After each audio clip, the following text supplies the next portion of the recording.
All righty, guys. Welcome in. Welcome to the show Resilience. Tonight, I've got my guest, Tyson from Mom's Beard and Grooming, and we're going to be talking about his recovery from his knee replacement, and we're also going to be talking about, even though he's never had an issue with alcohol and everything, he chooses to live a sober life, and I think there we go. That's probably a little better. I think I'm in my lab, so it's always echoey. So I thought you sounded good. Yeah, I always love talking to people that are sober. So we got E-Rock claiming first. We got Dagan.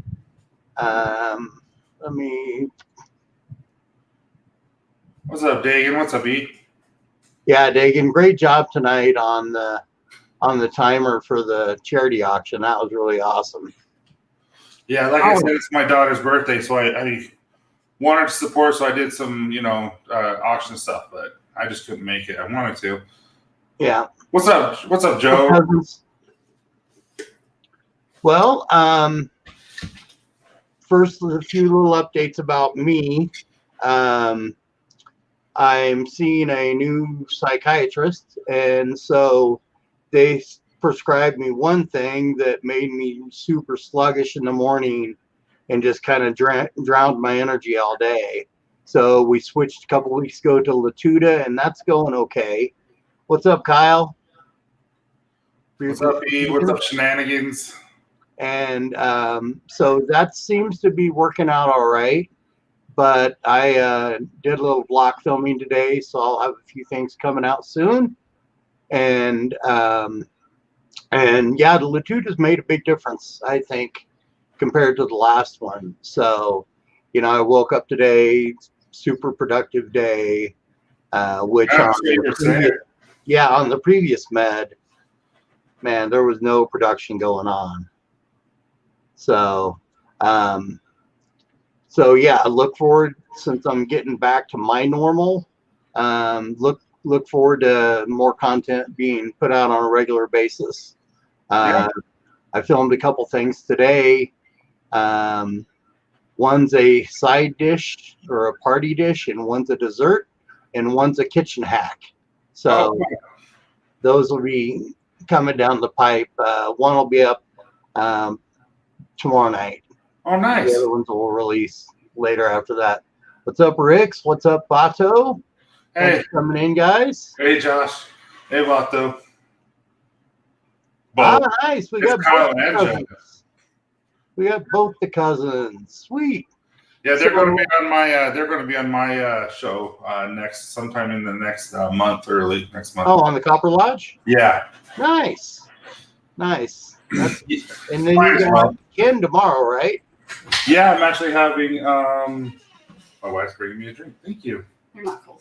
All right, thank you. Yeah. We're having Ken Prescott on tomorrow. Yeah, that's what I thought. That'll be fun. Right. He's had me on his and did a couple of interviews on me, so now I'm going to reverse it and talk to him and try to have some fun and some energy and all that kind of stuff. So. Nice. Well, since the show is all about reducing stigma around recovery and all forms of recovery, why don't we start by talking about, you recently had your both knees replaced, or just one? No, just my left knee. Okay. And that's from football. That's from life. So I heard it several times. When you play on the line and you're playing linebacker, also you rush. The linemen tend to go after the knees. And after so many shots and everything, I've had multiple surgeries on both of my knees, but I would say about 4 or 5 surgeries on my knees and on my left knee. And finally, stupid. It's so dumb. So I was in a show, Beauty and the Beast, with my son. Uh-huh. And you know that the Gaston part where they're like, no one smells like Gaston, no one fights like Gaston. That stuff. They had me jump, twist, land, and then twist again. And when I twisted the second time, my meniscus totally flew out. Oh. And so I tore my meniscus, when they said it was from football, but it finally just dislodged. Yeah. And so they took that out, but I kept doing my strongman stuff, and I did 1,500 pounds yoke walk, and when I did that, it just crumbled my knee. And so I had to get it replaced. Yeah, that's a lot of weight to be putting on a limb that's not doing, or a joint that's not doing that great. Well, I wasn't thinking, and I really enjoy lifting. Yeah. Oh, nice.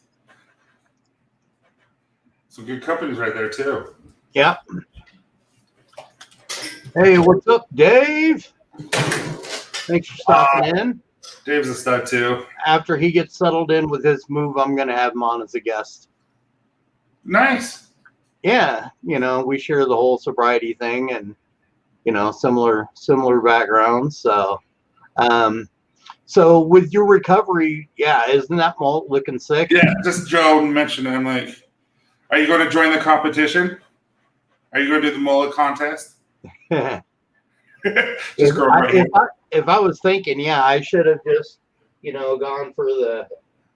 You would have won. Just hands down, you would have won just because that would have been awesome.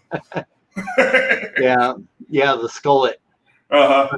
But so with the knee surgery, how long was recovery, and like how long before you're up and walking and whatnot? They had me walk literally that night. So they wanted me to stay in the hospital and everything, and I'm like, no, I'm good. I hate hospitals. I hate that stuff. And so they had me walk around the hospital for about an hour. They had me go up and down some stairs. And I was walking fine. It's not like normal knee surgery where they're like, stay off of it. They're like, no, use it. Oh, okay. And but the recovery, the full recovery, won't be up for until next March. It takes about a year for the bone to heal around the screws and stuff like that. Okay.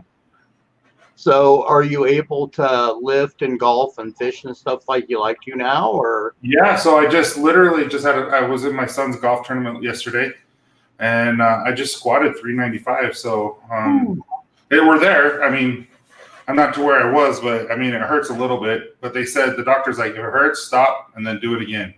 Yeah. That's what he said. So I'm like, okay. That's what they said with my shoulder at first, until after they redid my rotator cuff and they reattached my bicep.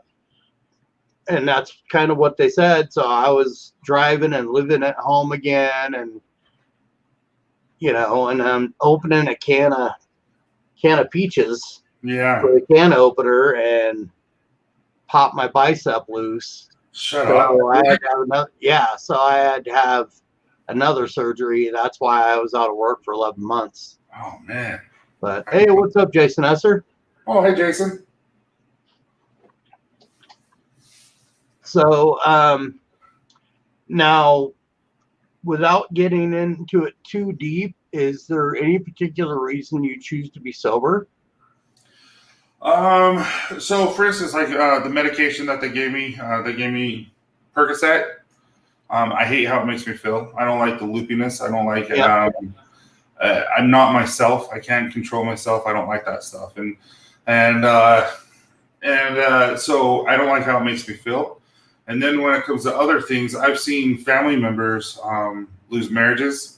I've seen family members pass away because of cancer and other things, drug-related problems. Mm-hmm. I've seen family members go to prison because of drugs. And right from the get-go, I just knew that it wasn't for me. And I've never been tempted. It's never tempted me at all. That's awesome. However, food tempts me. so that's why I feel your pain, Tyson. I feel your pain. No, like we just went to Texas Roadhouse for my daughter's birthday, and I'm like, I probably shouldn't be eating this much, and I just kept eating. Well, I can say one thing. When I was a draft beer technician, I would go into coolers to clean the beer lines and whatnot. And Texas Roadhouse, they have one room, one cooler that is specifically for cutting meat. Nothing else goes on in there. Their cleanliness standards were always just amazing. Their walk-ins were, great shape. Everything was labeled and dated, and I've had baseball cut sirloin there that was better than a fillet I've had at Morton Steakhouse. So I got it's called a Texas combo. So I got an 10 ounce sirloin, medium with blue cheese crumbles melted on top of it, and then I got half rack of ribs with it. Nice. So both of those, and yeah, I'm hurting because you eat like I swear like 10 rolls before you even get anything else. Yeah, and then you add the cinnamon honey butter on there, and oh, dude, it's so good. Yeah. Yep. Oh, nice, Kyle. He's rocking Bluegrass Trails right now. Oh, sweet. That's awesome. Yeah, personally, I'm rocking the shirt. And I love that shirt too. This color. Poly blend? What? Is that the cotton poly blend? Yeah. Okay, Yeah. I think I'm going to just take the cotton off because the cotton poly is just so nice. Okay. I'm not sure. Just a second. Let me check. I'm not going to go shirtless like Mo and go. I can't read it. Not a big. It's comfy. Whatever it is, it's comfy, and I love the color. When I saw this like slate blue, I knew that was the color I was going to get. And I'm wearing Lost Creek. Lost Creek and Skipper have been my two go-tos lately, man. They're just makes everything feel great, and working outside all day, you know. I'm actually wearing Skippers today. Nice.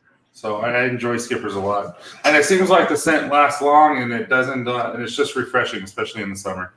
Yep. What's up, Martin? Good to see you back. Hey, Brett's here too. Yep, Brett. And Jason and I are working on something special. He probably doesn't want me to tell anyone, but I don't care. I do care. I'm just joking. But Jason has some special skills that hopefully Copper Johns can utilize. So nice. Yeah, Jason is a true artist, man. I did a lot of woodworking in college, and so I've seen his displays, and the ones that light up, and just just wait, they're right there. Yeah. Let's see if I have my controllers over here. I don't think I do. Yeah, I do right here. See if it lights up. Which way do I need to go? Sheesh. Light up.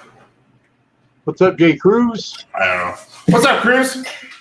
And Jason, just so you know, I've gone shirtless for a lot less than that. Have you guys ever heard of Sing Sing? Mm-hmm. It's a dueling piano bar. Oh, yeah. Yeah, we went there for my 40th birthday, a big group of us. And because the drinks and shots were coming, it's my 40th birthday.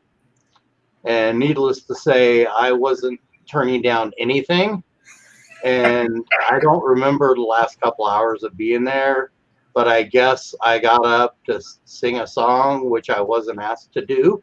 And so and then I decided that, okay, not only am I not supposed to be up here, I don't think I should be wearing a shirt. So, yeah. Hey, I didn't say it. The cousin said it. Right. But it does help out the channel. So I do appreciate that, and everybody for coming in. And especially for you guys, it's first time here. Thanks for coming and checking it out. It's not going to be a very long one tonight because Tyson's had a big day with his family, and I don't want to keep him from that on his daughter's birthday. And I've got a party to go to. But I wanted to come back. It's been a bit. And, I want to definitely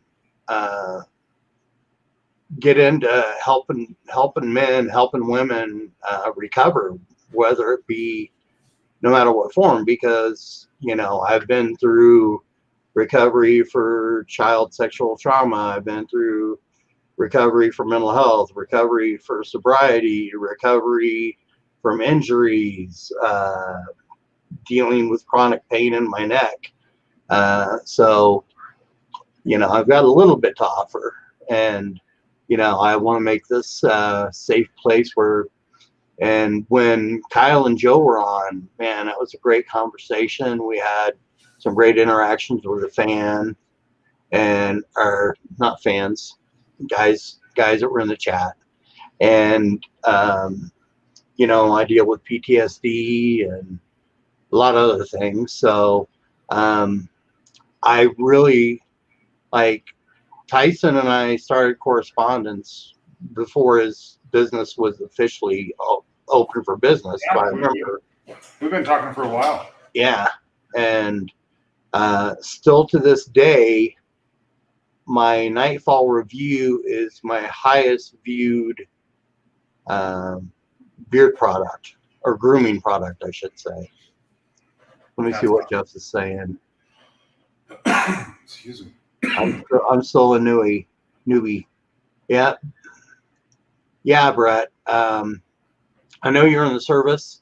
You were in the Army as well, if I remember correctly.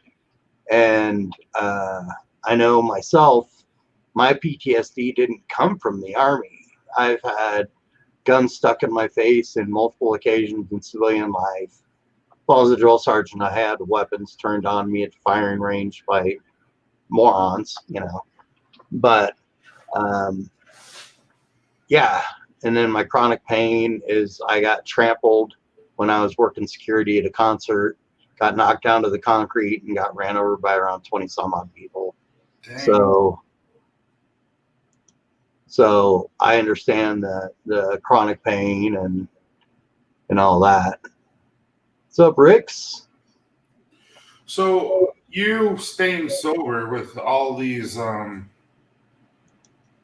the issue, the experience that you had in your life, how do you remain sober like that? Because, you know, I see people who, like, I have a neighbor who was a Navy SEAL, and he went through many tours, and I know that he lost a lot of his brothers, and he's one of the nicest, kindest, loving people I know. Like, he's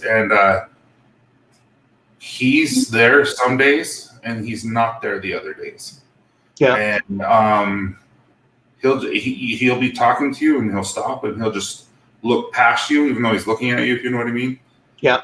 And I just feel for people who have that issue, and you know, not to be personal or anything, but I've helped them a lot with certain things and financially and stuff, and because I feel like, I don't know, but how do people with, because I don't have PTSD. I tried to join the Air Force Reserves, and I was turned down because of my knees. Oh, okay.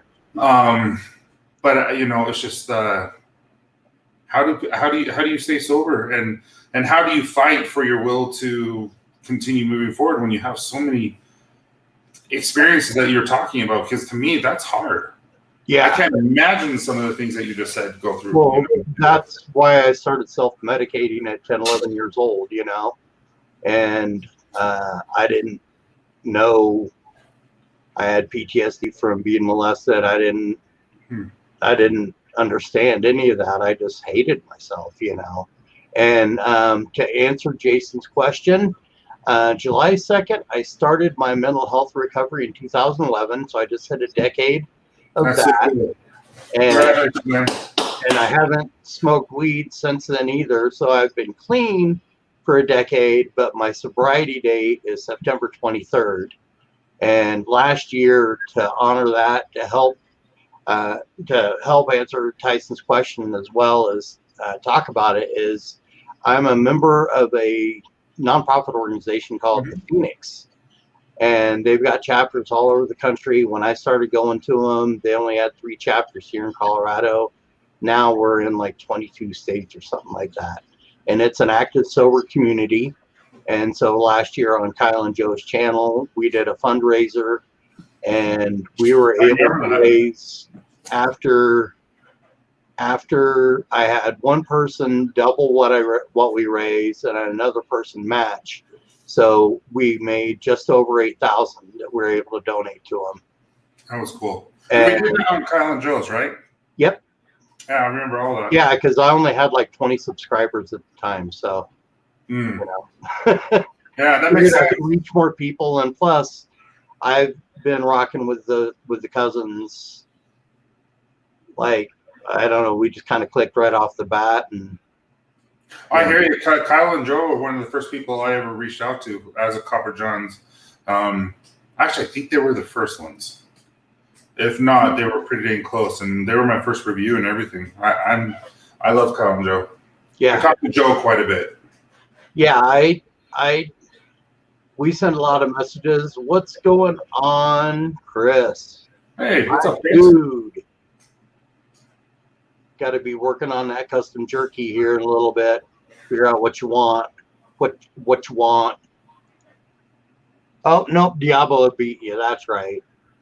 But yeah, so the Phoenix is an active sober community, and that helped me build a circle of friends that were like-minded and people that were honest with themselves and others, saying, "Listen, I'm pretty jacked up. I need to work on myself and get better." And so whatever you want to be, if you want to be successful, surround yourself with successful people. If you want absolutely. If you want to be a better basketball player, play basketball against guys that are better than you. Don't play against guys you can beat, And so I just surrounded myself and did a lot of therapy and I've seen a lot of psychiatrists, had a lot of different medicine changes with my med regimen. But the Phoenix really gave me an opportunity because after college, I didn't do really anything athletic. I was a national championship soccer player in 1986 in college and just got inducted to the Hall of Fame with my college. And, and then once my lifelong dream of becoming a pro soccer player didn't come through, I didn't know what I wanted to be. So I just kind of stayed in kitchens and, working in restaurants and, ended up spending, the next 20 years sitting at a bar and sitting in restaurants and, eating and drinking and a lot of other things as well, Yeah. But yeah, the Phoenix, it helped me get active again. When I started my recovery, I was 295 pounds. At 5'6", I was a thick dude. And I'm down to around 227 right now. Wow. And I was at that mark right before I injured my shoulder, and that, almost a year of inactivity put some back on because I still love to cook. I'm missing up on some of the comments. I didn't say it. I did.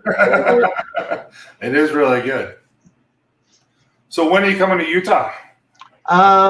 We talked about seeing your brother, right? Brother-in-law? Yeah, brother. Yeah, as soon as he gives me a date, it's probably going to be mid to late August or early September. Oh, nice. I've already got the PTO built up. I'm going to drive out on a Thursday and then drive back on a Monday. I'm hoping the Silly Market's still going to be going. And for those in the chat, the Silly Market is in Park City, Utah, and my sister-in-law has an ice cream company called Rooney's Ice Cream. And go to IG, check them out.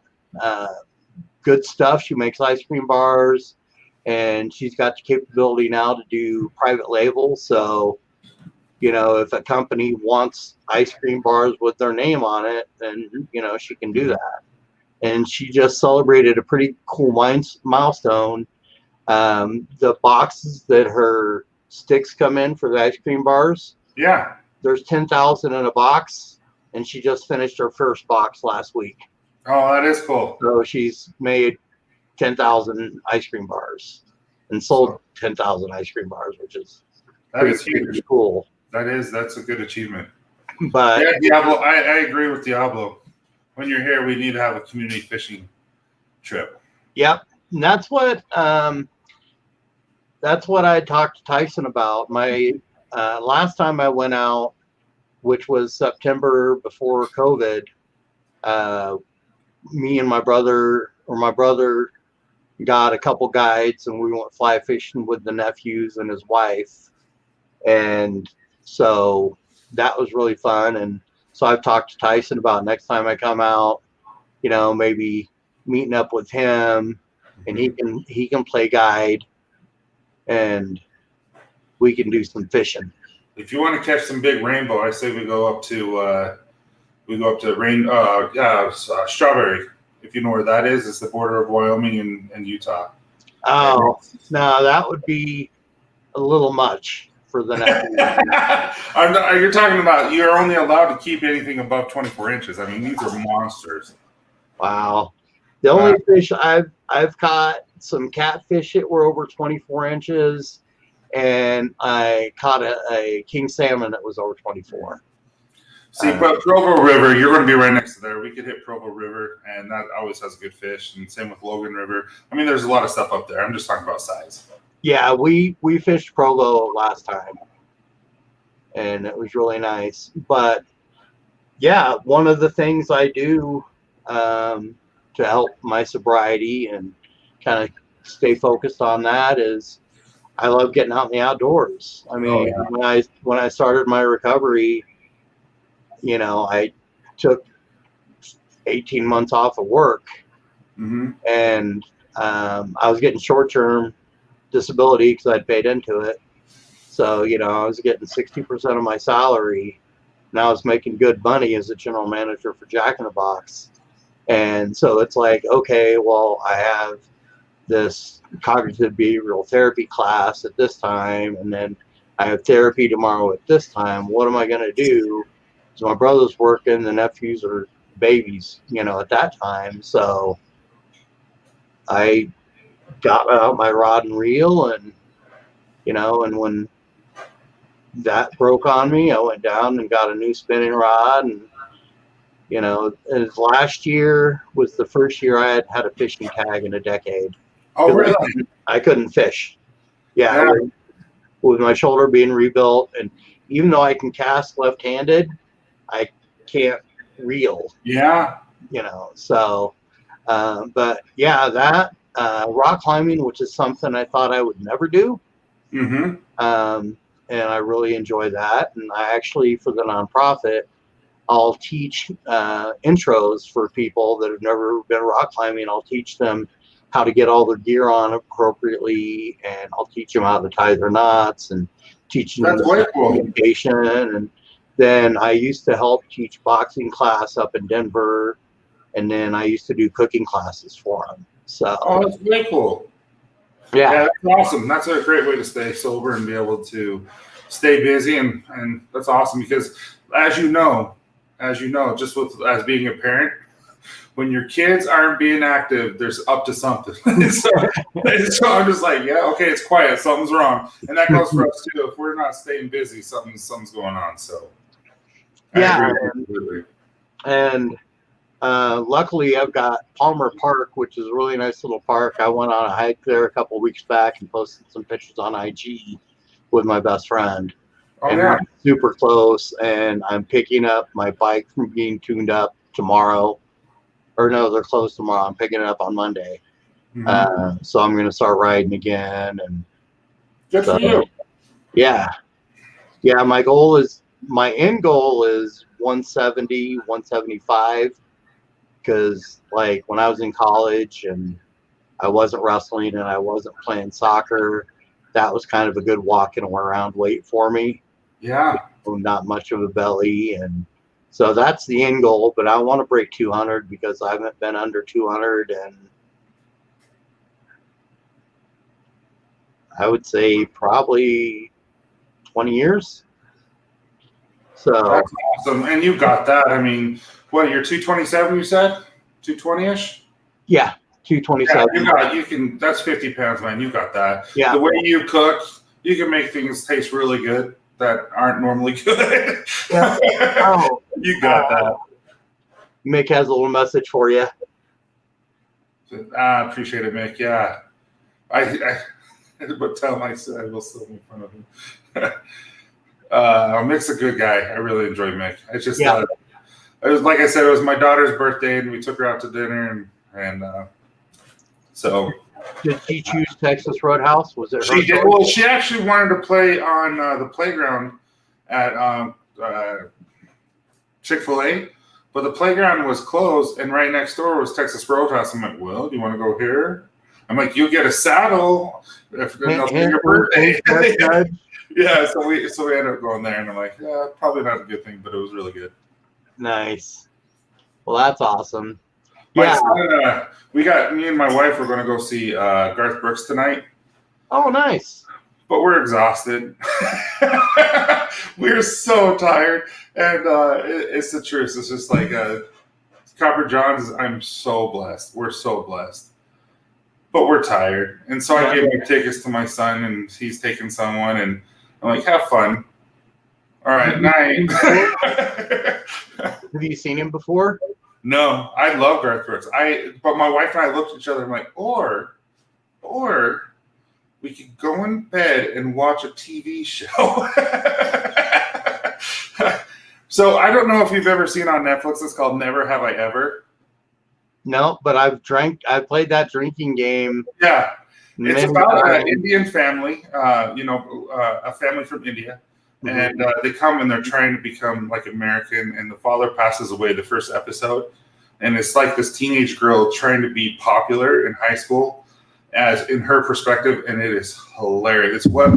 It's written well, and so it's the second season just came out, but it's hilarious. So I'm like, let's just watch that and fall asleep. Well, I was living in Stillwater after I got my associates. I was good because it was a 2-year college unless you were in seminary, and I was going to continue my education at Oklahoma State using my GI Bill and whatnot. And they didn't have any accredited the majors I wanted weren't accredited. So it's like, I don't understand why you offered as a major if it's not accredited, because basically you're wasting my time to take all these your money and I don't get a degree. You know? Yeah. So I was just, back to working in restaurants and bars, and so Oklahoma State's there. That's where Garth was on powerlifting team, and that's where he started his music career before he moved to Nashville. Well, when Much Too Young to Feel This Damn Old came out, I was living in Stillwater, so he had his first big national tour. He was the opening act, and then Clint Black was on his first album, but he had already had a couple hits, and Ricky Van Shelton was the headliner. So Garth came on, did his 3 songs, went off. Huge encore, crowd's going nuts because Stillwater boy done good. And so he comes out and does a couple more songs, and one of them he did like an Aerosmith cover, and he just did it acoustic because, his band wasn't prepared for all that. And then I saw him headlining his first national tour in Stillwater with this little unknown act named Trisha Yearwood. Right. Now they're married.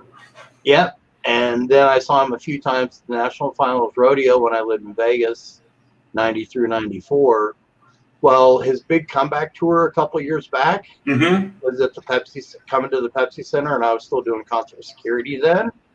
And he sold out 9 shows within minutes of each time, and did like 1 show on Thursday, 2 shows on Friday, 3 shows on Saturday, and 3 shows on Sunday.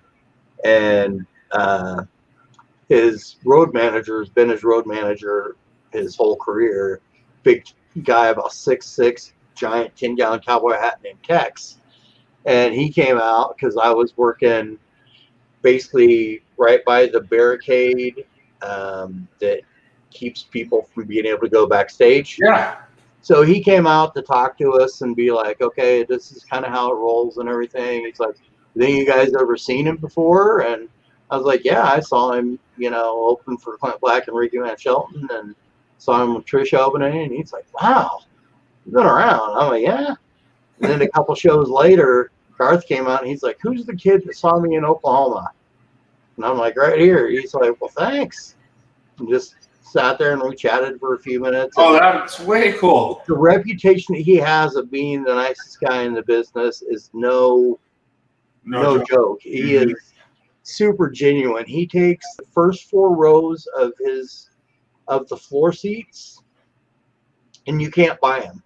And what he does is his tour people go up to the nosebleeds and look for like families and stuff like that couldn't afford good tickets, because there's 5 or 6 of them or whatever, and brings them down, and they sit in the first 4 rows. That's really cool. Yeah, and the 5th row seats were like $1,400, and Pepsi Center was sold out, for all 9 shows. And he does that at every show. He would stop the show. There was a girl holding a sign. Last time I saw you in concert, I was in her belly with an arrow pointing at her mom. And he stopped the show and talked to her. What's your favorite song? Okay, guys, we're going to do this one. And, Yeah, he is a performer. He knows how to perform. He has that talent. Yeah. So your son's going to have a very good time tonight. Yeah, now I'm starting to regret it. I'm exhausted, but I think maybe I should have. His girls are out of college now, so he'll continue to tour. Yeah. He's not going to retire again. And I thought it was pretty cool that he retired while his girls were in junior high through college, basically. Well, he sold out at Rice Eccles, and that's where University of Utah football plays. Oh, okay. He sold out that entire stadium. What is it, like 50,000 or something? Just completely sold out. And I'm like, what the? And we were in row 34, so we got lucky. Wow. Yeah. So he's going to have fun, but I'm just, I don't know. I still have a lot to do. I'm working on, you saw what in the green screen, what I was working on. So I just have a lot to do still. So. Yeah. Now, speaking of that, the growth of your business from an outsider's perspective seems to have been your company's been really well received. I think so. And, so with the name of the show, you kind of brought this up in the green room, Show of Resilience.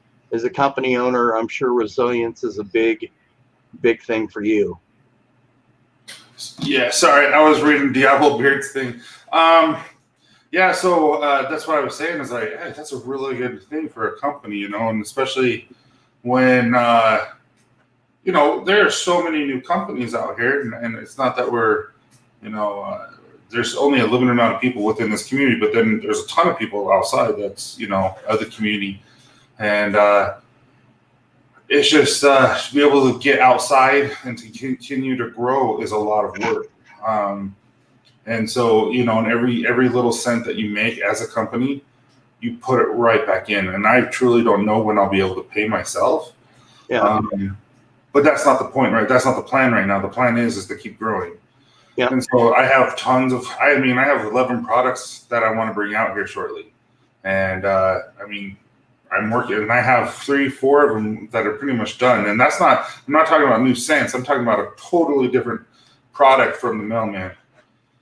And I just, the resilience, because there's days, like I said, you don't even want to go see Garth Brooks in concert because you're working in your lab. You want to go just relax afterwards.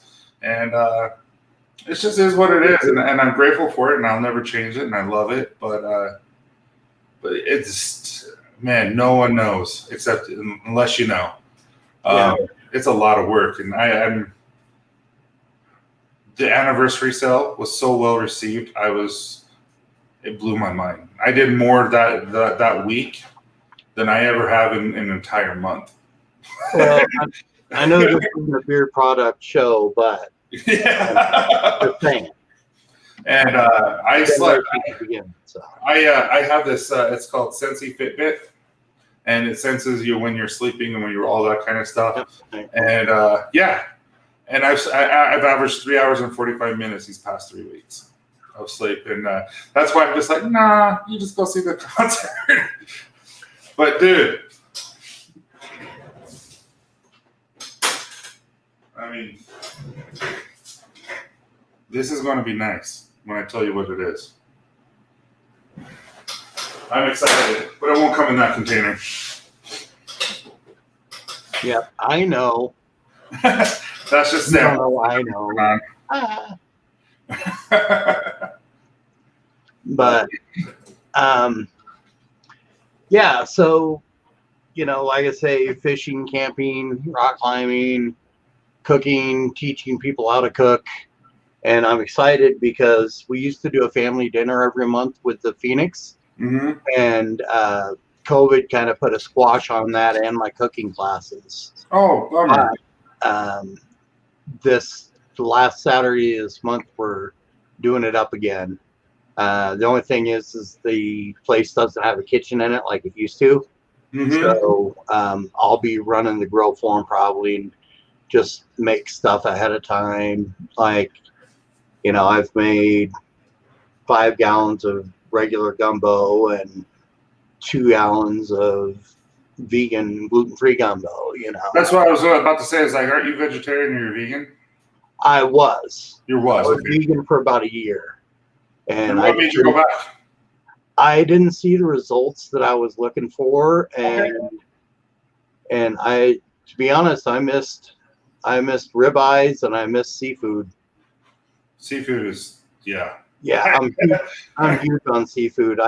Today I saw bay scallops when I was at Walmart for the first time. I haven't seen bay scallops in a long time. Neither have I. I had them in the freezer at Walmart, so I bought some of them, and I bought some shrimp, and I bought some oysters, and I'm gonna make myself a nice little parsley cream pasta dish with all that wonderfulness. Parsley cream? Heavy cream.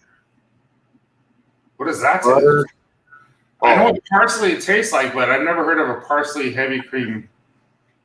Yeah, it's basically a very herbaceous, thick, creamy, buttery, and then and then all the liquid that the different meat releases while it cooks, and I was gonna get some saffron for it, but they didn't have saffron at Walmart. I shouldn't have been surprised by that. But so, have you ever made pho? Yeah. My wife just started making it. We have this. It's called the Asian Market. It's called the Asian Market, and they have all the ingredients for it and stuff except the chicken. Then we go buy the chicken, and holy crap, we add some lime to it, and it's like my favorite thing in the whole entire world. Yeah. If you can make a good pho, I mean, that's my favorite. I've decided. Yeah. Yeah. Well, Pacific Rim is one of my specialties. So. Really? Yeah. Yeah, because I'm a formerly trained sushi chef, and then I also helped out in the kitchen there as well. Okay, I have a plan, and I'm not joking. So we will when you come here and you have the time, because you are spending. I'm the side attraction. You're here for your brother and his family. Yep. When you have time, we'll do the fishing. Whatever we catch, you can make it up any way you want, because I want to try some of your stuff because. Okay. Holy crap. If you have the time. Or I can have you come over and we'll have a little, I like to do tinfoil dinners with it and put it in the fire. Mm-hmm. And wrap it around with bacon and lemon and garlic salt and stuff. And holy crap, it's so good. Yeah. I'll have to see how much PTL I'll have built up by then, because I might have to drive back on Tuesday. Yeah. No, I'm just talking. So we have a fireplace in our backyard, and so I'll go up to Causey or Pine View and catch about 6 or 7 just trouts, lake trouts. Yeah. And then I'll gut them there, cut the heads off, give them to the fishes, and then I'll come home and I'll prepare. Candace will actually prepare it. She'll put butter in, she'll put the garlic salt, all that, put it in tinfoil while I'm cooking and warming up the fire. Mm-hmm. And then I'll put it on the sides and I'll just cook them. And so good. Yeah, basically, what's the name of the French dish? I can't remember, but basically it's a westernized version of fish and paper, and basically that's what they'll do is they'll put a fillet in and some butter and some herbs and some seasonings, and then they wrap it all up and throw it in the oven, and then they bring it to your table and they open it, and then all that flavor, all the scents just smack you in the face, and it just crumbles. Yep. Yeah. Oh, see, I'm not even hungry, and I'm like, my mouth's watering. I have that effect on people for some reason. I told you I have a problem. But yeah, we're definitely going to get together. Yeah, that'd be a blast. And I saw how Yemo came down and saw you on his birthday. That seemed really cool. And I got to meet up with Devin again a couple weeks ago, which was always nice. And I still think it's funny. I didn't know David was listening. I'm like, so when he talked to you, did you see his mouth move? Yeah. Because you have his mustache, right? He has the beard on underneath it. So when we talk, you're like, yeah. Yeah, no, if I let it just hang down. Yeah, you have a thick mustache. This part's, I don't really have the genes for a really majestic mustache, in my opinion. But I like it. It's working. And since I got the new job there, and they just amended a bunch of the personal appearance requirements or whatever, the uniform code. And first thing I did, I asked my boss, I'm like, did they say long beards again? And they're like, no, still no long beards. But you've got the best mustache ever. You and Dagan, I don't know anyone else who has a mustache like you guys. Matt Beardlaws has a pretty epic mustache. You're right. Matt's is crazy good too. And I actually have a mustache mate that I won. Really? Yeah, it works. I've been talking to Matt about bringing him online. Yeah. I use it in the morning because I always keep forgetting to buy those milkshake straws because I make smoothies in the morning. A scoop of protein powder, 6 ounces of frozen fruit, and some water. Yeah, Candace, when she does it, she does 2 cups of kelp, 30 grams or a scoop of vanilla protein, strawberries, a whole banana, milk, and chai. I can't remember. Anyway, it's really good. Sometimes I'll put some flax in it. Sometimes flaxseed. That's what it is. It's flaxseed. Sometimes I'll use hemp seed. Another really beneficial, But yeah, I'm working with a dietitian, and so hopefully we'll figure. So now the dietitian just tells you not what meals to eat, but what you have to eat throughout the day, like how many macros you're supposed to eat, like all that, right? But they don't give you this, and this, like per meal. Right. Yeah, and since I know how to cook, I got no problem. Give me a parts list and give me something to work with. And she says, because she wants me, since I do almost 20,000 steps a day at work, or over 20,000 steps a day at work. She's like, you need to be doing at least 2,600 grams or 2,600 calories.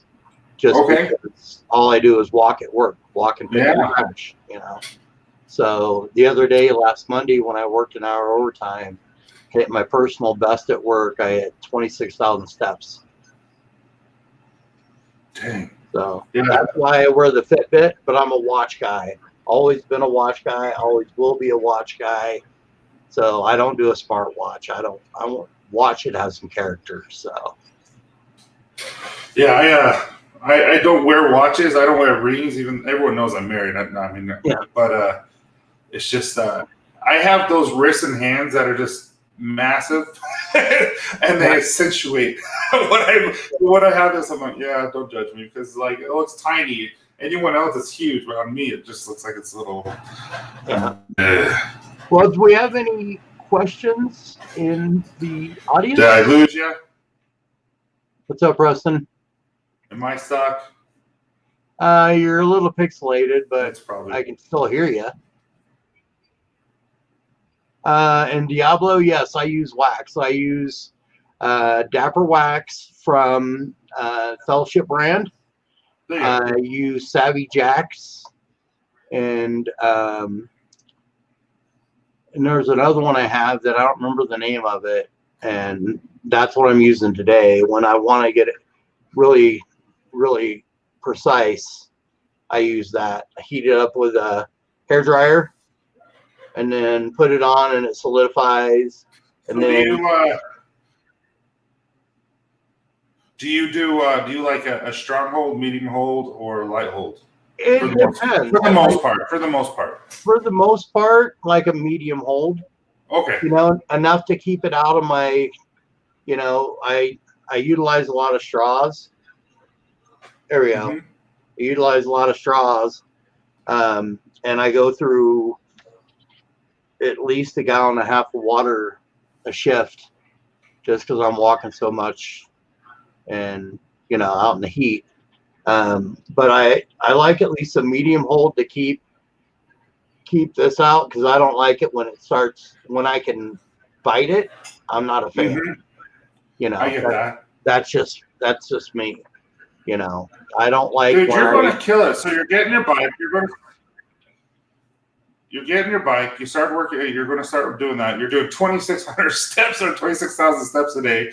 You're going to a dietitian. Your goal is 170. Dude, you're going to hit that fast, man.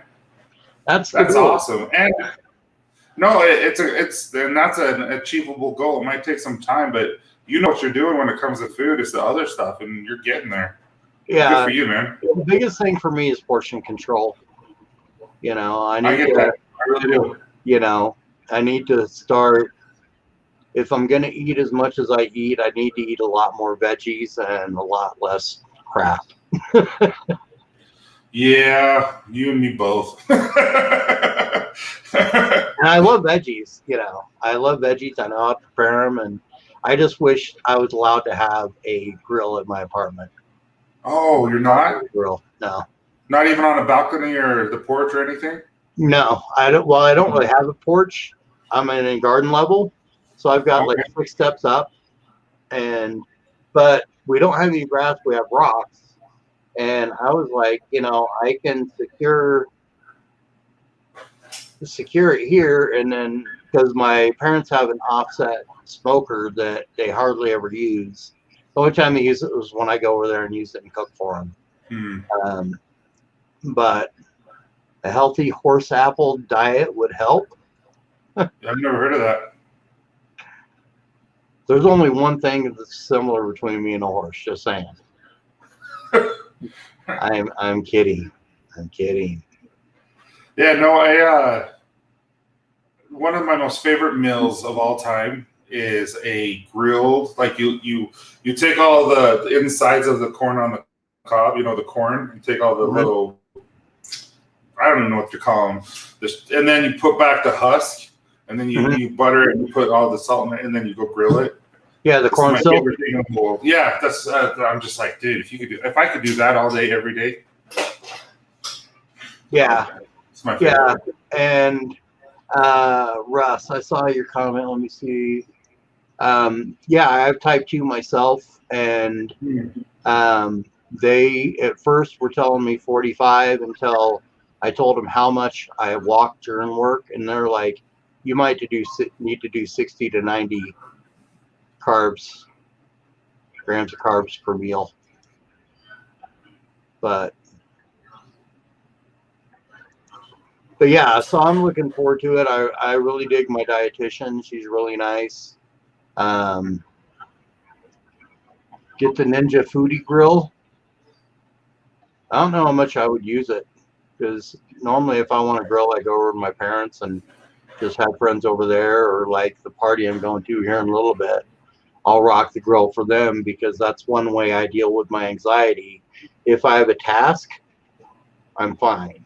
But once the task is over, even if it's, 15 people that I know and love and I know them very well, my skin starts to get, and I have an exit strategy and I'm out.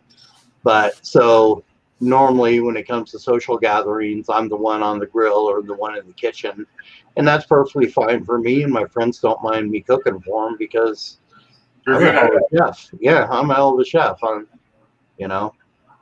No, that's so my daughter has anxiety big time, and so she doesn't do well with big crowds and stuff like that. And I personally just would rather hang out with my kids and anything else. And so we'll go and get her a drink when she starts to panic attack and stuff like that. And so, yeah, it's some big, those panic attacks are for real. And anxiety is for real.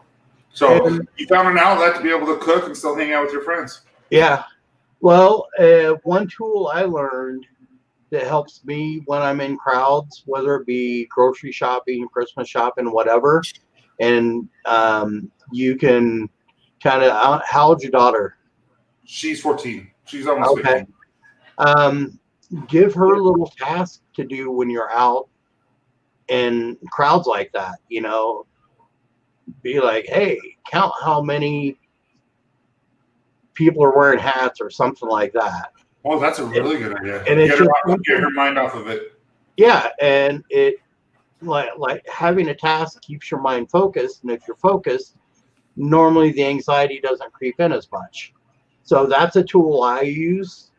You know, like I could work a concert, you know, and be working on the barricade in between the stage and the crowd, and you know, be fine as long as nobody is coming up from behind me and, you know, Russ, trying to answer your question. We just got a puppy, a little Chihuahua puppy for that reason alone. Oh, so, nice. Yeah, she's eating our Nerf gun, or he's eating our Nerf gun. So yeah, I was gonna say it looks like a Nerf bullet. Yeah. And then I got another puppy, and he is the cutest ugly dog ever. Oh yeah. Looks like a tiny wolfhound. It's a border collie poodle mix, so they call it a border poodle. And they're supposed to be really, really intelligent and everything. And but I'm really going to bring that up. I'm going to tell my wife about that. It's like, hey, when she's starting to have a panic attack, have her start looking at hats, different colors of socks, maybe sandals, flip-flops, something like that. Just a task where she's not having to meet people's eyes, and it's just something for her to focus on, as opposed to, oh my God, look at all these freaking people, and you know, because once it starts going, then it speeds up, and then it speeds up, and then next thing you know, your brain's flying, and you just got to get the F out of there, you know. Yeah. Well, she'll actually pass out. Like she'll literally just pass out. Yeah. You know, side note, I know we're ending, but one thing that is a huge pet peeve of mine is teachers within this school district. Now, mind you, it might not be all school districts. It might be just my school.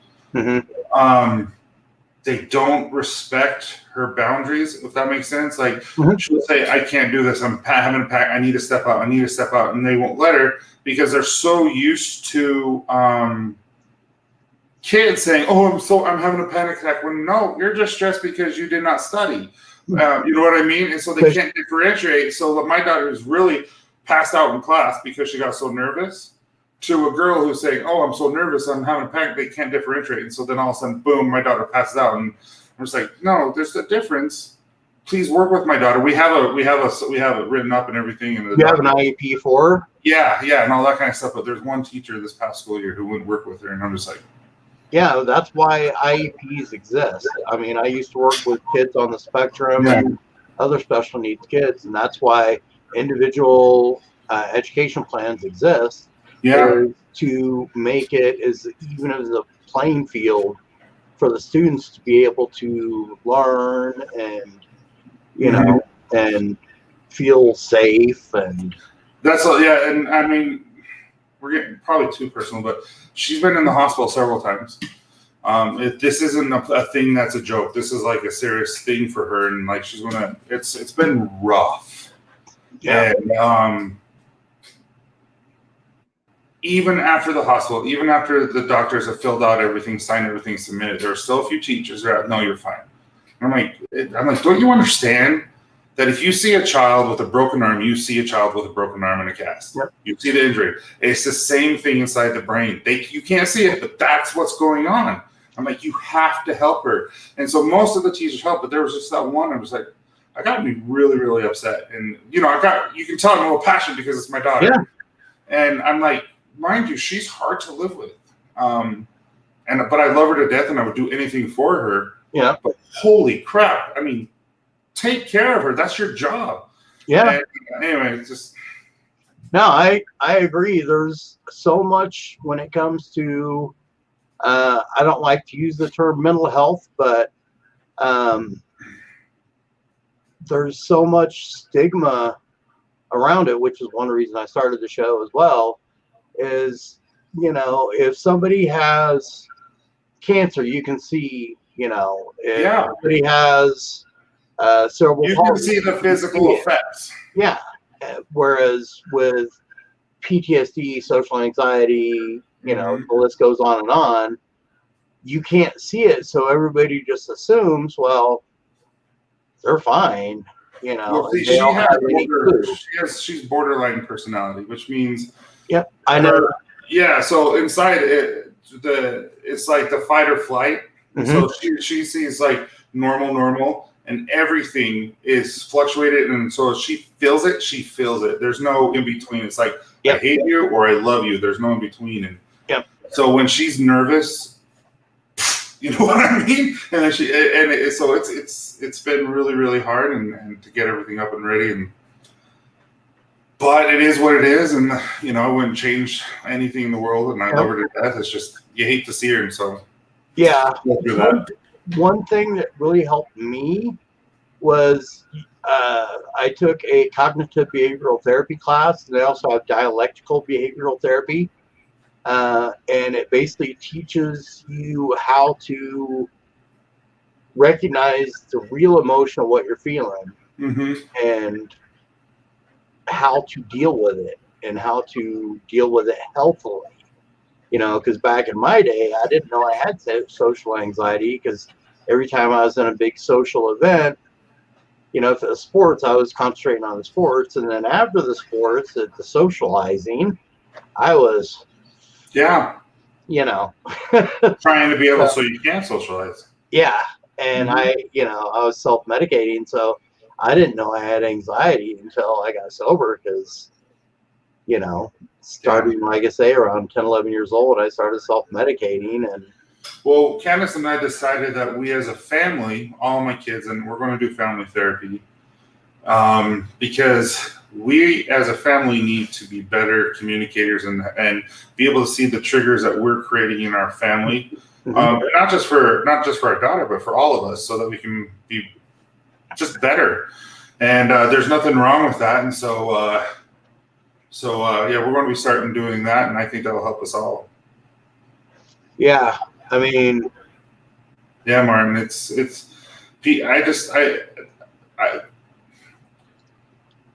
I didn't know it was that serious until I knew it was that serious. Yeah. I don't know if that makes sense. And so I can feel for the teachers. I can feel like, hey, there's issues. Because like I said, some teachers really can't differentiate a panic attack to someone who's nervous. Yeah. And I don't think I could tell, because the way I parented her from pre to post after the hospital stays and stuff, it's 180 difference, because it's just, you can't be the same type of father you can with your other kids. And so now I know. Yeah, now I know. And so that's what I mean. You can make a game plan. And I want to be able to do that with the whole entire family. So all of us are going to be doing that with her. Yeah. And it's not, and I said it's not going in for her only, it's for all of us. Yeah. Well, I think those classes, I think CBT and DBT should be taught to everybody in in grade school, because once they start getting into junior high, that's when a lot of self-medication starts. See, and that's when all this started, was junior high. Mm-hmm. Yeah, and she was in cheerleading, and it just also went downward spiral, because she just we didn't know. We knew something was up. We didn't know what was up. Yeah. So, but yeah, Russ, I've done a play with her. Just one, 3 plays with her, but usually it's just my son. Well, guys in the chat, Tyson, I appreciate you so much for coming on. Yeah, I appreciate you, man. Sorry if I talked let you get to watching that show with your wife. And let I'll jump on days for a second. All right, but guys in the chat, if you haven't subscribed, I would appreciate subscribing. It's something free for you to do. And check out some of my videos. If you like them, hit the thumbs up. Leave a comment. If you've tried, like Aldemir's tried some of my recipes and he's given me feedback, And I like that. I like to know, like I did a smoked salmon dip recipe and he changed it. And I don't remember what smoked fish he used right now. But yeah, traumatic brain injuries. What can you do? Yeah. But guys, thank you so much for stopping in and enjoying it.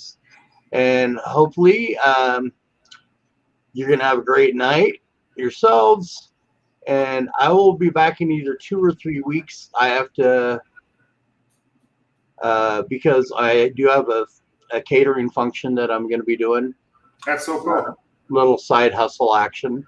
And I'm trying to find a commercial kitchen space that I can rent by the hour, so I can go after my business licenses for my house and whatnot. So, what's up, T-Rex? Hey, what's up, Rex? All right, guys. Thanks again. Have a wonderful evening. And remember, life's too short to eat bad food.